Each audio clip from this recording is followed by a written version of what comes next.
como um todo, e já deu para clarear bastante essas ideias. Chay, socorre a gente agora, o que a gente pode abordar nesse bloco, por gentileza? Aliás, 1h46, já a hora voa quando a gente aborda esses temas. O que você acha fundamental que a gente não possa deixar de abordar, por favor?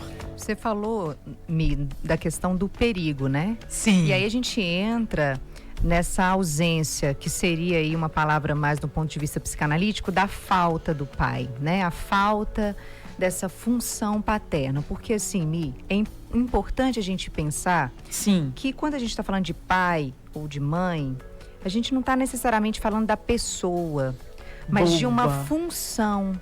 A função paterna, que é ali exercida na vida do filho, e a função materna, tá bom? Excelente. Acho que é interessante a gente diferenciar, porque assim, essa é uma visão que a psicanálise tem, que é caro pra gente, assim, quando atende pais, de levar isso adiante, porque quem vai fazer a função paterna não necessariamente vai ser o pai. Assim como a função materna não necessariamente a mãe. Mas aquele, o que é a função paterna? Mas aquele que vai introduzir na vida do filho uma lei, uma interdição. Então, se de um lado a gente tem a função materna, que é aquela função que cuida, né, que meleca seu filho com afeto ali, com essa doçura, né, esse acolhimento. A função paterna, não que ela não vai ser também vinda com afeto, mas ela vem como aquele que vai introduzir uma lei, uma borda na criança, no filho, limites. Então, toda vez que a gente falar de função paterna, é um terceiro que entra naquela cena entre a mãe e o filho, o pequeno ser e a sua mamãe, né? O alecrim do campo, a sua cria e a mãe, é aquele que vai entrar, a função paterna é aquele que vai fazer uma entrada para separar essa mãe desse filho. Mas vejamos que uma separação em alguma medida, tá? Sim. Assim, a gente está falando da separação radical, não é isso? Sim, não. Mas que vai fazer ali uma certa mediação, uma interdição. Aquele terceiro que vai entrar nessa cena edipiana, e dizer assim, olha, a sua mamãe, ela não é toda para você, como a gente estava falando no início, né? E esse que vai entrar, esse terceiro, e fazer essa interdição. Então é muito interessante a gente saber disso, porque tudo aquilo que tem a ver com limites, com aquilo que vai dando contornos pra gente, como filhos, aqui também na vida adulta, tem a ver com a função paterna.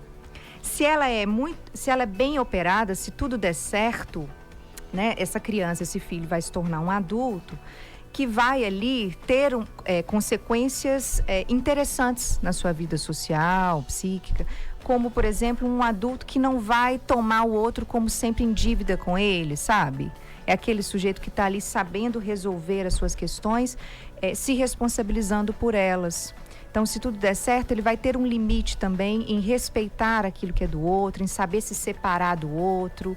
Nas relações amorosas, é aquele sujeito que acolhe e topa a diferença, esse outro como diferente.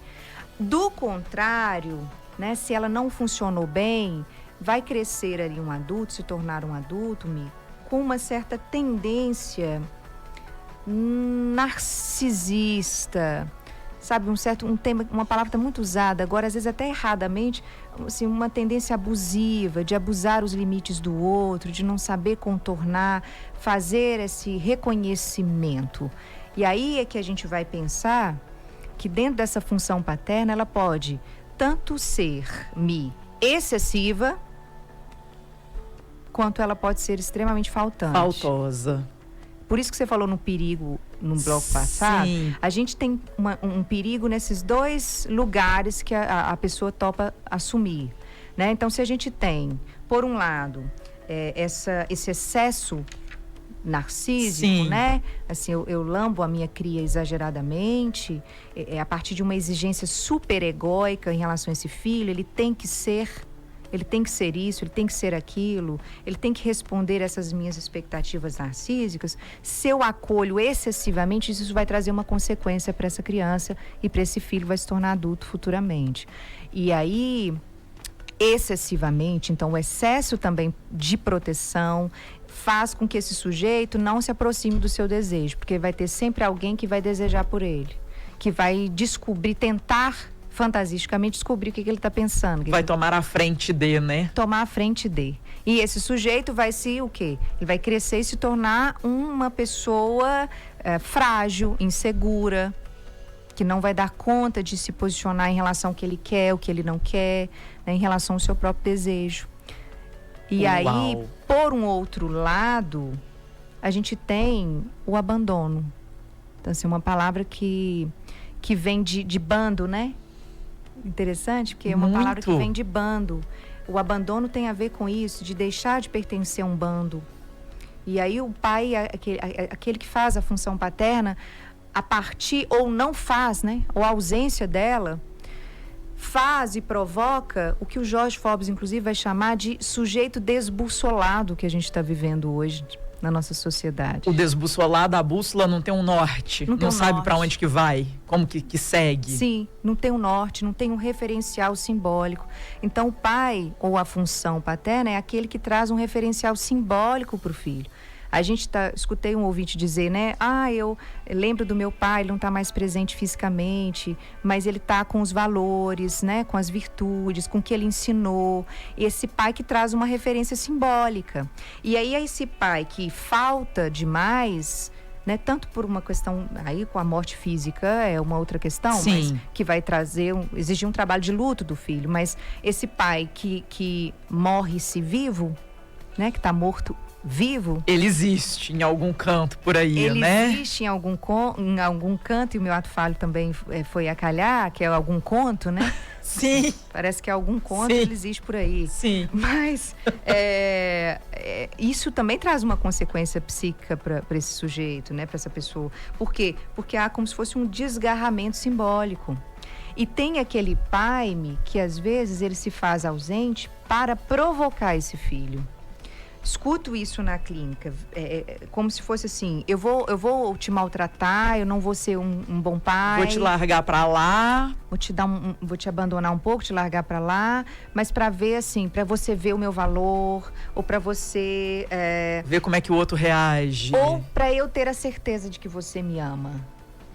Sabe, aquela coisa assim, aquela posição. É como se fosse ali uma inversão do narcisismo primário, né, em que o pai está ali muito na relação do que o filho é, para um narcisismo secundário, pelo que o filho faz. Em psicanálise a gente chamaria de uma inversão desses dois narcisismos, né? E aí há um problema.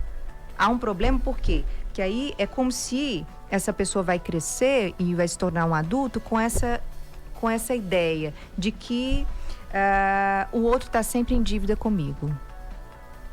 Ou eu tô em dívida com o outro, Ou enfim. eu tô em dívida com o outro. E é uma péssima atitude isso, né? Porque isso impede com que eu possa criar uma relação saudável, né, com esse outro e reconhecer uma alteridade, uma diferença. É como se eu quisesse ali estar sempre para eu me sentir seguro, né? E para que ninguém deva a ninguém, eu tô sempre perto dos iguais. Olha onde que isso vai provocando aí aonde vai chegar isso aí, né? É bem profundo. E é profundo, assim, mas ao mesmo tempo é raso, porque tá muito aqui na nossa linguagem. Tá na cara, né? Tá no dia a dia. Tá nessas narrativas que eu chamo, nessa gramática de reconhecimentos que a gente carrega. A gente carrega uma gramática de reconhecimento e de expectativa. A gente quer ser reconhecido. Como é que a gente quer ser reconhecido pelo outro? Como é que a gente quer ser amado, respeitado? A gente quer ser reconhecido a partir do momento em que a gente faz o outro se sentir em dívida com a gente? Ou a gente quer ser reconhecido pelo outro a partir do que ele também pode ofertar? A partir do que ele é, não do que eu quero que ele seja. Entende? Então, assim, há um certo aniquilamento da diferença. É um adulto que não suporta a diferença, a alteridade. E é uma previsão de infelicidade, né? Sim. Porque é o seguinte, assim, se tudo deu certo, não foi mais do que prometido. Se a minha relação com o outro deu certo, para esse sujeito que sempre pensa que o mundo está em dívida Tá em dívida com ele. Se tudo deu certo, não foi nada mais do que Tipo prometido. assim, não fez mais do que obrigação mais do que comigo. obrigação. Tinha que ser isso mesmo. Exatamente. Agora, se vem algumas intempéries ou dificuldades na vida, né? Umas frustrações. As frustrações, olha aqui, a gente vai remeter a outra cena, que é essa cena do que os pais projetaram em nós. A gente vai lá para essa outra cena inconscientemente. Né? E quando a gente fala do inconsciente, a gente não está falando de uma coisa menos ativa e lá nas profundezas. O inconsciente está na nossa linguagem. O inconsciente está nessas palavras que a gente carrega. O que a gente é, o que a gente decide ser e fazer. E né? profere todo santo dia, toda hora e não percebe, né, Chay? Isso vai, abre aspas, cai no automático. Não é um automático. Não é né? um automático. A gente está aí sendo atravessado pelo inconsciente mais do que a gente pensa. Né? E por isso é que hoje está muito essa onda, quando fala-se da ausência, essa onda de pais e mães narcisistas. Sim. Né? Acho que vale a gente apontar. Um dia eu escutei uma paciente dizer, minha mãe é muito narcisista. E aí a análise é um bom espaço para você abrir discursos. Me fala sobre isso, esse famoso me fale mais sobre isso. Ele funciona. Né? Me fale mais disso, não é que eu quero saber de você e te apontar um caminho. São as suas palavras que vão trazer essa leitura. Qual compreensão você está tendo desse relacionamento entre você e seu pai, você e sua mãe? Sim, né? E quando você se escuta ao se falar, né? Você se escuta falando para o analista e as palavras vão ganhando um outro sentido, um outro significado, atualizado, ressignificado quando você fala numa sessão, por exemplo. Excelente. Né?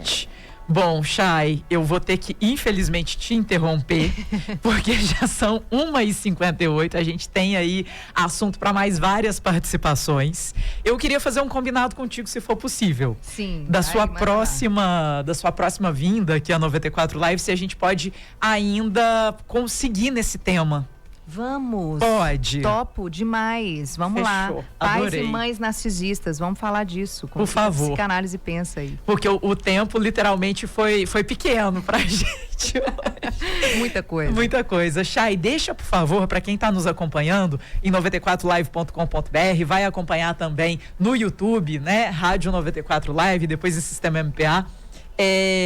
Tem algum Instagram que as pessoas possam acompanhar mais, que você solte aí essas pílulas de conhecimento, compartilhar aí algumas reflexões com a gente, por gentileza? Tem sim, Mi. Então eu vou deixar com os ouvintes, que é o meu Instagram, meu perfil lá no Instagram, para as pessoas seguirem, compartilharem as ideias que vão circulando lá, de vida, psicanálise, saúde mental, autodesconhecimento, que também é uma provocação que eu faço lá. Boa. E Chay, Chay, SHY, _ Arantes. Chay, SHAY, Arantes. Exata, underline. Gente, underline é o tracinho de baixo, tá? Tem o tracinho normal, que é o do meio, e tem o de baixo, que é o underline. Isso Arantes. Aí. Isso mesmo. Perfeito. Chay, muito obrigada pela sua participação. Excelente revê-la. E em breve a gente traz aqui para fazer mais reflexões e mais provocações também. Obrigada a você pelo convite, a todos os ouvintes. Um abraço e também especialmente para o Dia dos Pais, a todos os pais. E ao meu pai também, que está aí nos ouvindo hoje. Beijos. Beijo grande.